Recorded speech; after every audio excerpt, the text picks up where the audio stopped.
ছিলেন তার সিদ্দিক আকবর রাদিয়াল্লাহু তাআলা, তিনি হাওমাও করে কেটে ফেললেন। যখন হাওমাও করে কাটলেন, কাঁদতে কাঁদতে তিনি দাঁড়িয়ে গেলেন।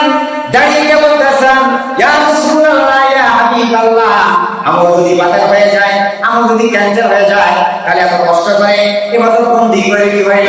এত তীব্র শীতের কনকনে ফজর নামাজ পড়লাম, আবার তাহাজ্জুদ পড়লাম, এই আমল তো বাতিল হয়ে যাবে, আমরা শেষ হয়ে যাব। চ্যানেল ঝাড়ফুঁক চিকিৎসা, সকল রোগের শিফা, কোরআনের শিফা। সাবস্ক্রাইব করুন এবং পাশে থাকুন। ধন্যবাদ। আমি আপনাদের মাঝে আপনাদের সামনে কোরআনে কারীম থেকে আলোচনার বিষয়ের দিক দিয়ে সূরা বনী ইসরাঈলের 23 এবং 24 দুটি আয়াত এসেছে। তো গত জুমায় আলোচনা ছিল ইবাদত সম্পর্কে, যেহেতু আমরা তো ইবাদত সম্পর্কে আলোচনা করেছিলাম। ওখানে বলা হয়েছিল যে ইবাদত যদি আল্লাহ সুবহানাহু ওয়া তাআলা হুকুম মাফিক অনুযায়ী করা যায়, তাহলে আল্লাহ আপনার তিনটা জিনিস দেবে।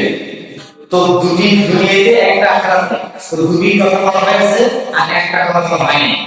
ইনশাআল্লাহ আজকে বলবো। তো কোরআনে কারীমের আলোচনা, কোরআনে কারীমের বক্তব্য, কোরআনে কারীমের তাফসীর, এটা পৃথিবীর কোন আলেম, মুফতি, মুহাদ্দিস, ওলিয়ে কামেল এরা শেষ করতে পারবে না। কারণ কোরআনে কারীমে আছে কার? আল্লাহ সুবহানাহু ওয়া তাআলা। আল্লাহ পাকের লেখা কিতাব। এই জন্য আল্লাহ সুবহানাহু ওয়া তাআলা ওই জিনিস আমার সাথে জিনিসটা দেবে, সেটা মানুষ বুঝে শেষ করতে পারবে। আর মানুষ যে জিনিসটা তৈরি করে, এই জিনিসটি কিন্তু শেখে না, ঠিক কিনা? মানুষের জিনিস শেখে না, কারণ মানুষ হইল আমরা সৃষ্টি, আর আল্লাহ সুবহানাহু ওয়া তাআলা হলেন স্রষ্টা। যেমন মানুষের জিনিস শেখা যায়, এরকম দৃষ্টান্তে এটা হচ্ছে যে আজকের থেকে প্রায় 15 থেকে 20 বছর আগে, 20 বছর আগে আমার বাইরে ছবি তুলল। তো 20 বছর আগে আমার ছবি ছিল 40 শতকের মধ্যে গিয়ে আপনাদেরকে ওই ছবিটা আজ থেকে 20 বছর আগে ধান হয়েছিল 8.5 টাকা। এটা সেই সময়। আর এখন ওই ছবি আছে, ছবিটা এখন আছে নানা বিভিন্ন বিক্রি করে যান। তো ওই ছবিতে এখন ধান ছবি এটা কামে ছবি কিন্তু 100 পারে না, কমে নাই। তারা ধানটি শেষ হয়ে গেছিল, এই 10 মাস এখন ছবি না। কারণ দিলেন কারণ হচ্ছে আমরা যারা এরকম করে পাইছি, খাইছি, করে দিচ্ছি, বছর বছর মানে শেষ। মানুষ আমরা খুঁজে পাই নাই, করে দিয়েছি। কিন্তু হিসাব করে দেখেন, বাংলাদেশে যতটুকু যে জায়গা, যে জমি, যতটুকু যে আপনার এরিয়া, এই এরিয়া 71 সালের পর থেকে আজ পর্যন্ত বাড়েও নাই, কমেও নাই। আসলে দিন দিন কি বাড়তেছে? মানুষ বাড়তেছে। এই জন্য আল্লাহ পাক মানুষ বাড়তেছে, মানুষের খাদ্য আল্লাহ পাক দিয়েছে। এই জন্য এর নাম হচ্ছে রাজ্জাক, এর নাম হচ্ছে রব, এর নাম হচ্ছে আল্লাহ। এই জন্য আল্লাহর নাম হচ্ছে রাজ্জাক, আর মানুষের নাম হচ্ছে আব্দুর রাজ্জাক। যেমন কোন মানুষের নাম যদি আমরা রাখি, যদি কোন মানুষের নাম রাজ্জাক বলা হয়, রাখি, এটা আমাদের কিছু শিক্ষার বিষয় আছে, আমরা সরাসরি রাজ্জাক রাখি। এরপরে এইগুলো ডাকলাম, যদি রাজ্জাক নাম হয় ওকে ডাকতে আব্দুর রাজ্জাক। এই জন্য হাদিসের মধ্যে আছে আল্লাহ সুবহানাহু ওয়া তাআলার কাছে সবচেয়ে দুটি নাম বেশি প্রিয়। আল্লাহর কাছে দুটি আছে, একটা হচ্ছে আব্দুল্লাহ, আর একটা হচ্ছে আপনার আব্দুর রহমান। এই দুটি নাম আল্লাহর কাছে বেশি প্রিয়। এই জন্য যদি কোন সন্তান ছেলের নাম থাকে যদি রাজ্জাক, তাহলে আপনি আব্দুর রাজ্জাক, তারপরে আপনি আল্লাহর গোলাম আব্দুর রাজ্জাক। এরপরে আপনার যদি নাম হয় জব্বার, তো নাম রাখতে হবে আব্দুল জব্বার করে টাকা রাখতে হবে। এই জন্য কিছু লোক আছে এই ধরনের নামের কারণ, কিন্তু এটা শিক্ষার বিষয় আছে। তো যাই, এই জন্য আমি বললাম যে কোরআন কারীমে ভালো, কোরআন কারীমে এটা লিখেছে, এটা রাখতে হবে না। এই জন্য আল্লাহ পাক এই টাকা করতে এটা আল্লাহ পাক দিয়েছে, এটা বুঝতে হবে, মানতে হবে। ওই অনুযায়ী যদি আপনি জীবন পরিচালনা করেন, তাহলে কিন্তু দুনিয়ার শান্তি, আখিরাতের মুক্তি। ওই কথাটা আল্লাহ পাক বলছেন, আমি বলছিলাম যে ইবাদত হবে ফাকুতি, যে একমাত্র আল্লাহ পাক, আল্লাহ সুবহানাহু ওয়া তাআলা হুকুম মাফিক করে ইবাদত করা হবে। তাহলে কিন্তু দুটি জিনিস দুনিয়ায় আল্লাহ দিয়েছে, আর একটা জিনিস আখারাতে হবে। কিন্তু মানুষ কোনদিন আল্লাহ পাকের আগ্রহ থেকে নিয়ে এটা কোনো নিঃশ্বাস করতে পারবে না। আর মানুষ এই জিনিসটা তৈরি করে, এই জিনিসটাকে বিশ্বাস করে। আর আল্লাহ সুবহানাহু ওয়া তাআলা যদি ইবাদত করে, আর ইবাদত করার মাধ্যমে আপনি যে ইবাদত করবেন, আপনি যে গোলামি করবেন, তো গোলামি ইবাদতের প্রথম ডিউটি। আপনি মনে করেন যে ঈমান এনেছেন আল্লাহর উপর, নবীর উপর, কেলামের উপর, আসমানি কেলামের উপর, ফেরেশতাদের উপর, যে ঈমান আনার পরে আমরা স্বীকৃতি দিলাম আল্লাহ পাকের গোলাম, আল্লাহ পাকের দাসত্ব, আল্লাহ পাকের বান্দা। তাই আমাদের ডিউটি কি? সর্বপ্রথম আমাদের ডিউটি হচ্ছে নামাজ। এই নামাজ দিয়ে একটা শিক্ষা আছে। কারণ যখন আমি আপনি দুনিয়ায় হয়েছি, মায়ের পেট থেকে ভূমিষ্ঠ হয়েছি, তখন কিন্তু কানে আজান হয় কি না? আজান হয়। তো আজান দিয়ে আমরা দুনিয়ায় আসছি, এখন এখন শুরু হবে নামাজ। এখন আপনি 10, 20, 30, 40, 50, 60 বছর 80 বছর আসেন, আপনাকে নামাজ এবং কি শ্বাস পর্যন্ত শ্বাস ছাড়া নামাজ নিয়ে আপনাকে কবরে যেতে হবে। এখন কবরে যখন যাওয়া লাগবে, তো ওই জায়গার মধ্যে ফেরেশতারা তিনটে প্রশ্ন করবে, সবাই জানেন, মানে রব্বুকা আল্লাহ। বাস এখন আপনি মনে করছেন যে যখন এই প্রশ্ন করবে রব্বুকা আল্লাহকে, এই প্রশ্নের জবাবটা আমরা হচ্ছে আল্লাহ। ভাই শুনেন এই কথাটা, এখানে আপনি দুনিয়ার বাসিকে বলছেন যে আল্লাহ, এটা বলবো, এই কথাটা সহজে বুদ্ধি লাগে না। এটা কেন লাগে না? এই জন্য লাগে না, এই জন্য লাগে না যে একটা ইন্টার পরীক্ষার ছাত্র যদি ইন্টার পরীক্ষা দেবে বা অনার্স পরীক্ষা দেবে, তো উনি যদি 11 মাস ধরিয়া যে সাবজেক্ট নিয়ে লেখাপড়া করছে, ওই সাবজেক্টে পড়াগুলো যদি না পড়ে, তাহলে পরীক্ষা গিয়ে কি লিখবে?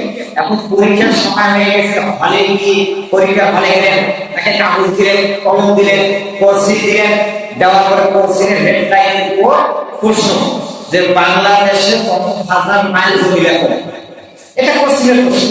এখন ও যদি 11 মাস ধরে ওইটা না পড়ে কি লিখবো? ভাবি 1 মাস পড়বে, তারপরে ওইটা লিখতে পারবে, ঠিক কোন পারে কবরের প্রশ্ন মাত্র কোনটা তোমার রকম কি, এই রবের উত্তরটা আল্লাহ পাক সত্তর মধ্যে দিয়ে দিল। সুবহানাল্লাহ।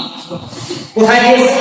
যেমন আপনি যখন ফজরের নামাজ পড়ার জন্য আসেন মসজিদে, এসে তাকবীর তাহমিদ আল্লাহু আকবার, এরপর আপনি স্নান করবেন, আল্লাহু আকবার বাইনা পান করেন, আপনি সূরা আলহামদুলিল্লাহি রাব্বিল আলামিন, এই যে রব একবার বললেন, অন্য একটা সূরা বললেন, তারপর আপনি রুকু গেলেন, রুকু গিয়ে আপনি তিনবার সুবহান রাব্বিয়াল আযীম, তিনবার আর একবার সাইবার সামিয়াল্লাহু লিমান হামিদু রব্বানা ওয়া লাকাল হামদ, পাঁচবার, দুই সিজদা ছয়বার, কত পাঁচ 11 বার।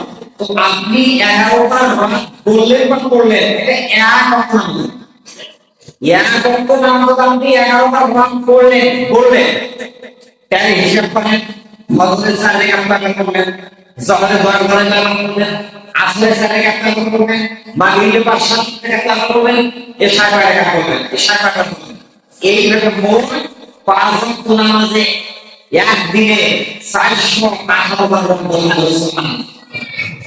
তা আপনি যদি একদিনে 418 বার বলেন না পড়েন, তাহলে আপনি এক সপ্তাহে কথা বলবেন, এক মাসে কথা বলবেন, 1 বছর 10, 20, 30, 40, 50, 60, 70 বছর আপনি হাত পাইছেন, তাহলে 70 বছর আপনি কথা বলবেন। তখন আমরা আপনার মুক্তির প্রশ্নের জবাব পাই হবে রক্তে আল্লাহ আল্লাহ আল্লাহ।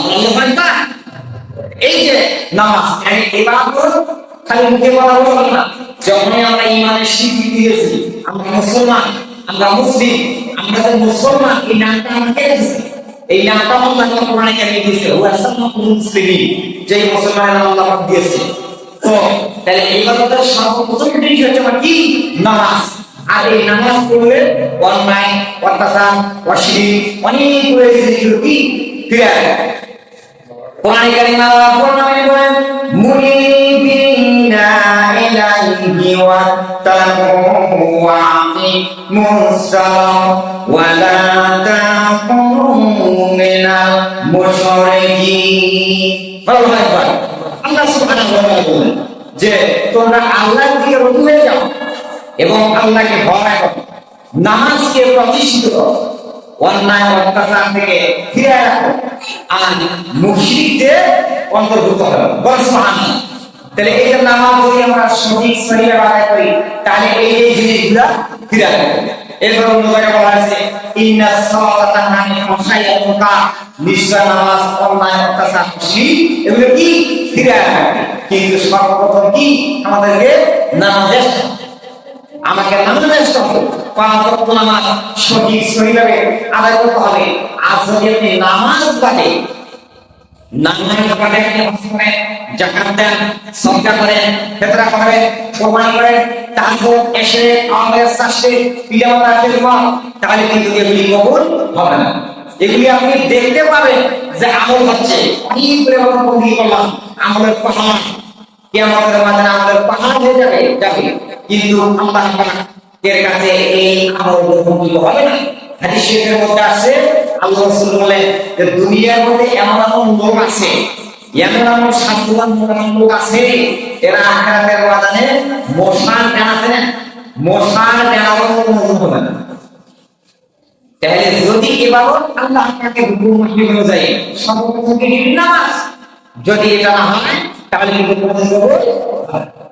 কোরআন কারিমে রব্বুল আলামিন নবীজির কাছে আল্লাহ রাব্বুল আলামিন আয়াত নাযিল করে আল্লাহ পাক হুঁশিয়ারি সংকেত দিলেন, কুল হাল নুনাব্বিউকুম বিল আকসারিনা আমালা।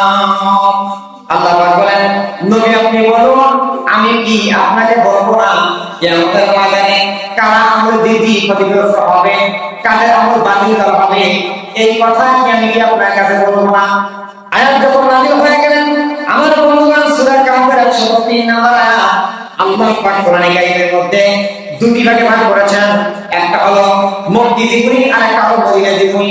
যখন কোরআন কারীমের মধ্যে মক্কায় যে সমস্ত ওহীগুলো নাযিল হয়েছে এই আয়াতগুলোকে ইসলামী করবার জন্য সাহাবায়ে কেরামদের সামনে বর্ণনা করবার জন্য আল্লাহ নবী একটা জায়গা ঠিক করেছিলেন, নাম তার দায়ারকা আল-কাবিলাতান ইবনে কামের বাড়ি সাভারের দক্ষিণ পাশে। হাজী সাহেব থেকে আসছেন, আমি দেখিনি কেতাবে দেখেছি। যখন এটা নাযিল হয়ে গেলেন তখন আল্লাহ নবী যখন সাহাবায়ে কেরামদের সামনে নবী জারি করলেন, ফরমান জারি করলেন, দিলেন তোমরা রাতের অন্ধকারের মধ্যে আকাশের বাড়িতে চলে যাও, কারণ তখন তো কাফেরের হাতে রাষ্ট্র ক্ষমতা। আল্লাহ রাসূল তখন একজন দেশের সাধারণ নাগরিক ছিলেন। যখন চলে গেলেন যাওয়ার পরে নবীর সামনে গেলেন, যাওয়ার পর আকাশ যখন নাযিল হয়ে গেলেন তখন আল্লাহ নবী সাহাবায়ে কেরামদের সামনে বললেন কুল হাল নুনাব্বিউকুম বিল আকসারিনা আমালা। যখন এই আয়াত পাঠ করলেন তখন ওরা তো মক্কার মানুষ, ওরা তো সরিয়ের মানুষ, ওদের রাষ্ট্রভাষা আরবি, জাতীয় ভাষা আরবি। সঙ্গে সঙ্গে ওই সমস্ত লোকগুলো বুঝতে পারলেন, যারা নতুন নতুন মুসলমান হয়েছে ওরা বুঝতে পারলেন। যখন বুঝতে পারলেন তখন ওই সাহাবায়ে কেরামদের সামনে একজন সাহাবী নাম ছিলেন তার সিদ্দিক আকবর রাদিয়াল্লাহু তাআলা, তিনি হাওয়া করে কেঁদে ফেললেন।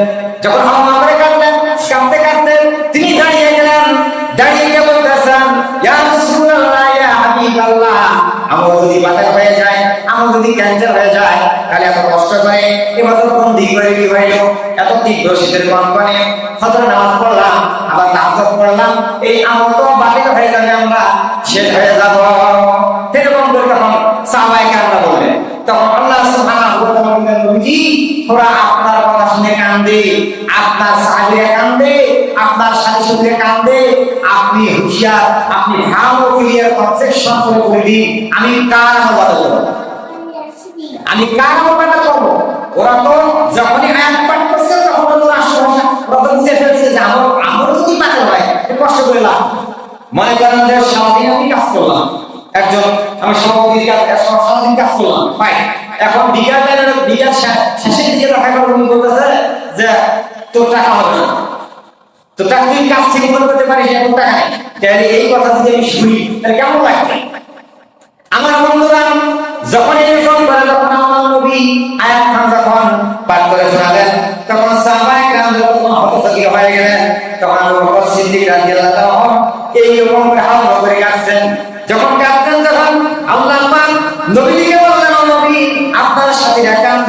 আপনার সাহাবীরা কান্দে, আপনি ক্লিয়ার করে বলেন আমি কাদের আমল করব।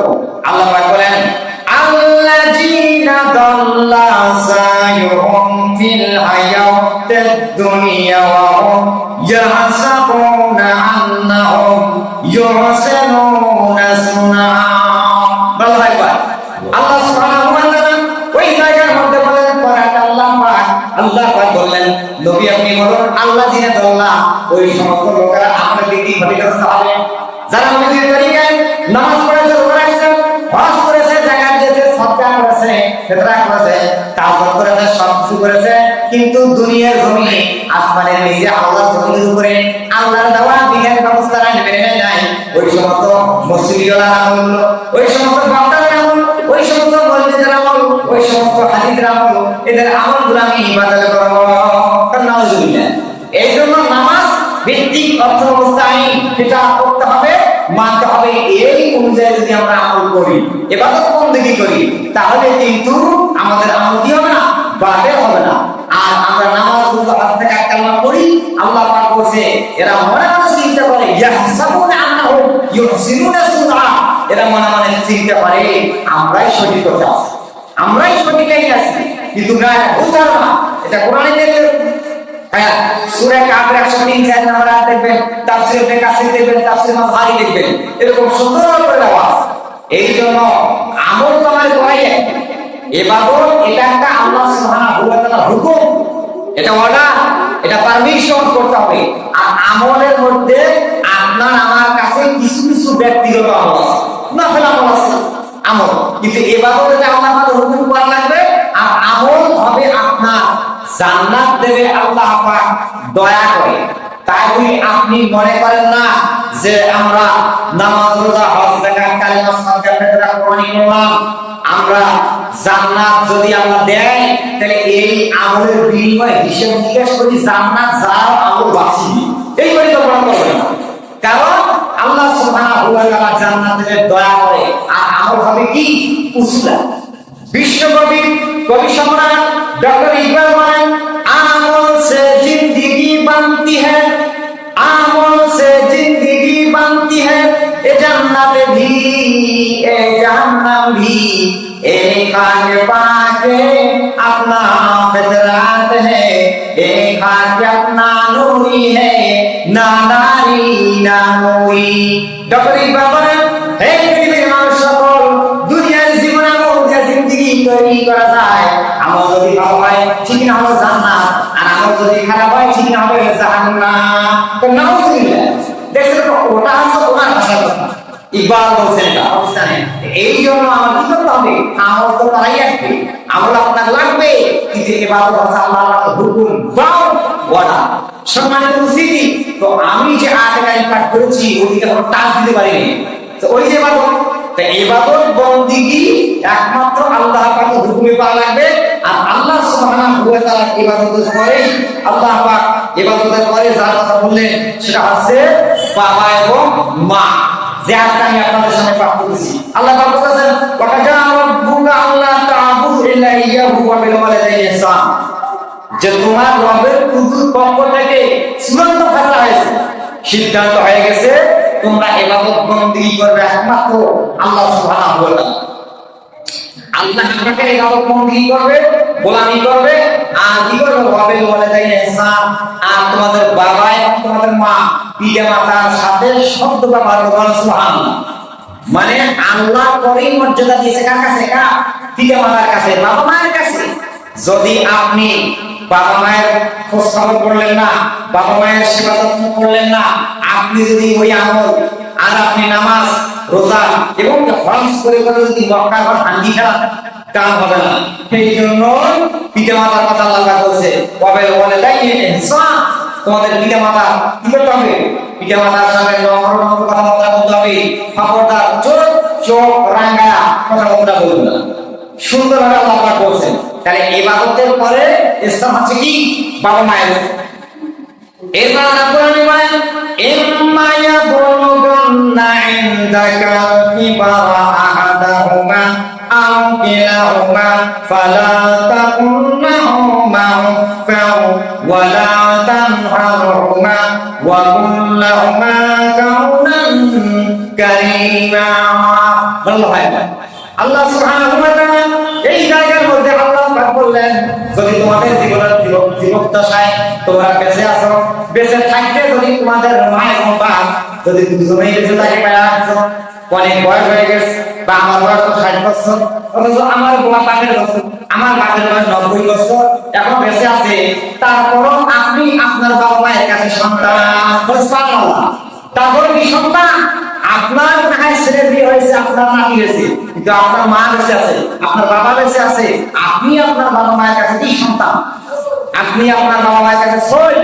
এই জন্য কি করতে হবে? উঠবেও যে যদি একজন অথবা উভয় বলা হয়েছে, আল্লাহ কি সুন্দর করে বলছেন, একজন উভয় মানে দুজনেই যদি বেঁচে থাকে, তাহলে কিন্তু আপনাকে কি করতে হবে? তাকে দেখাশোনা, আপনার দেখাশোনা থাকা, খাওয়া খাওয়া করা সব জায়গায় আপনাকে এগুলি করতে হবে।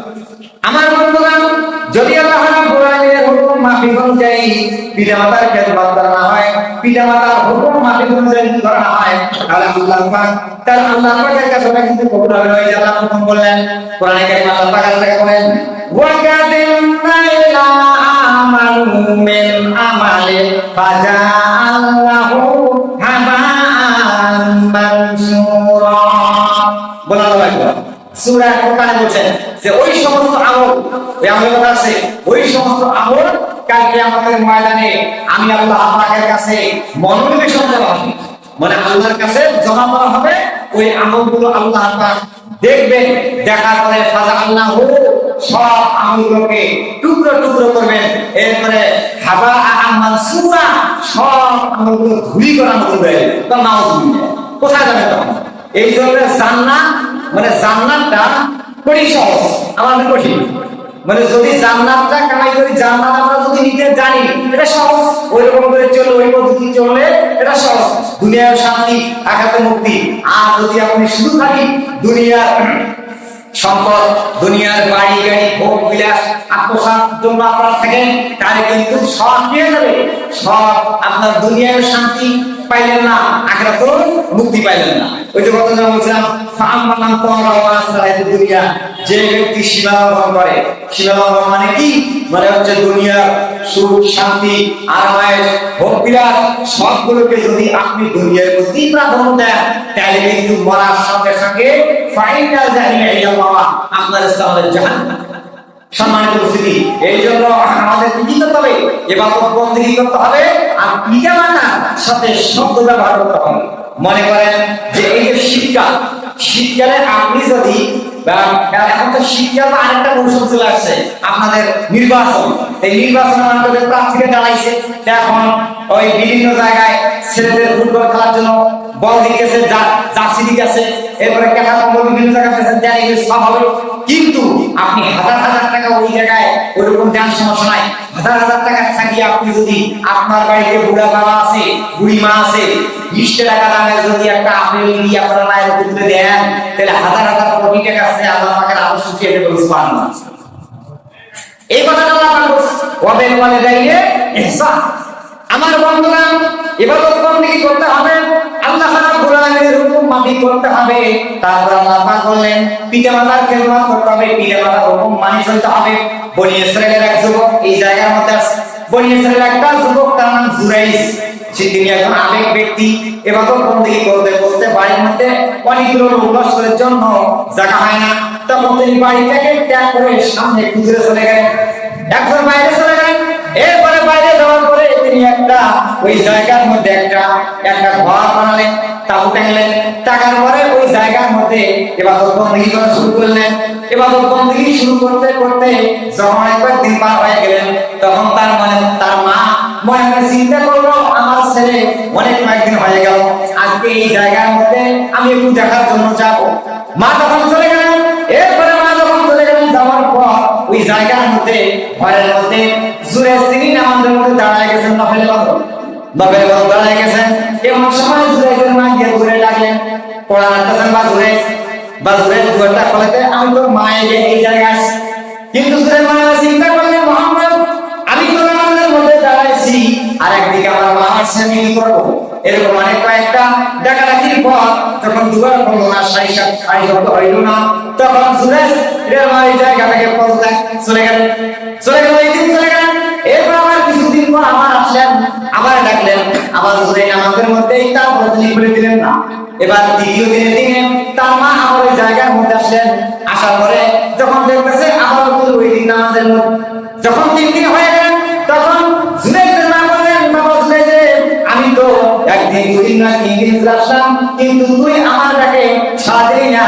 আমি এই জায়গার মধ্যে একটা বদয়া দিয়ে যাচ্ছি, যখন তুই নামাজ শেষ করে বার হবি তখন তুই তোর মাকে দেখতে পাবি না, তুই এই জায়গার মধ্যে একটা জেনাকারী মহিলাকে দেখতে পাবি। তোর নাউজুবিল্লাহ। এই যে মা কিন্তু 3 দিন হয়ে গেলে একটা বদয়া দিয়ে দিল। মায়ের দোয়া, এটা সুজানা বলছেন যে 3 শ্রেণীর দোয়া করলে একমাত্র যে বিধবা মাতা, মুসাফির এবং মাজলুম ব্যক্তি। তো মায়ের দোয়া এটা বন্ধুদের গুলি হলো, বন্ধুদের গুলি মিস হবে, কিন্তু দোয়া কোনোদিন মিস হবে না। এরপরে যে মায়ের দোয়াটা কবুল হয় না, বাস্তব প্রমাণ দেখেন, বাস্তব প্রমাণ দেখেন আজকে যে বদদোয়া করলো কবুল এবং ডাইরেক্ট করলো কবুল। আজ আপনারা সংবাদ পান নাই, পাইছেন, ইউটিউবে দেখবেন কাবা শরীফের ইমাম, কাবা শরীফের ইমাম নাম তার ইমাম আল কালবানি, ইমাম আল কালবানি, খুব কালো মানুষ। তো কাবা শরীফের তিনি মানে রানী ইমাম নন, কিন্তু কাবা শরীফের এই তারাবির নামাজ পড়াইছিলেন।